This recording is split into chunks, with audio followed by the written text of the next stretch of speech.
Hi, I am Mayra. This activity consists of talking about the general topic in 1 minute.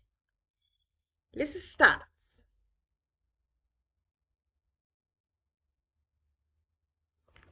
The new generation choose to improve themselves every day. That is why when their parents do not have financial resources to give them a study, they decide to work and study at the same time. It has its advantages. One example is the entry of money and the development of independence.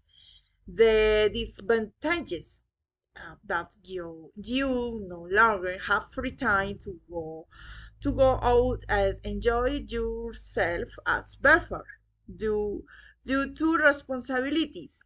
I believe that working and studying at the same time brings great benefits both personality and professionality. Thanks for attention.